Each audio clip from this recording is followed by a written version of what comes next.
আমি মোহাম্মদ হেলাল উদ্দিন বলছিলাম। দর্শক, আপনারা দেখতে পাচ্ছেন আমি দাঁড়িয়ে আছি গলাচিপা উপজেলার আমখোলা ইউনিয়নের ৭ নং ওয়ার্ড ভাংরা গ্রামে দাঁড়িয়ে আছি একটি নদীর পারে।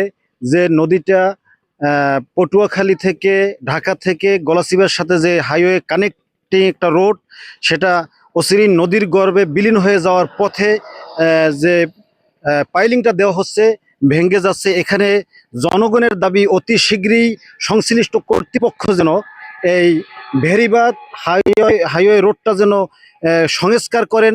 এই দাবি নিয়ে আমি জনগণের কাছে প্রশ্ন রাখছি, আপনাদের কি দাবি এটা নিয়ে?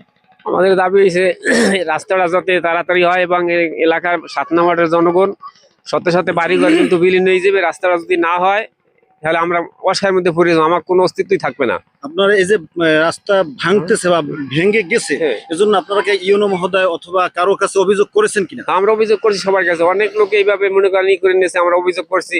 এরা খালি বলতেছে যে হয় আজকে হবে কালকে হবে, এরকম করতে করতে কিন্তু এইগুলো ভাঙ্গে পড়ে যেতেছে, কিন্তু আমার কোনো পথ এখন আর নাই খোলা। এটা যদি কোনো রকম চলে যায় রাস্তাটা, তাহলে আমার থাকার মতো কোনো অস্তিত্বই নেই। ৭ নং ওয়ার্ডের ভাংরা গ্রাম নদীর গর্ভে বিলীন হয়ে যাওয়ার সম্ভাবনা রয়েছে, তাই তো? হ্যাঁ, নদীর গর্ভে বিলীন হয়ে যাবে।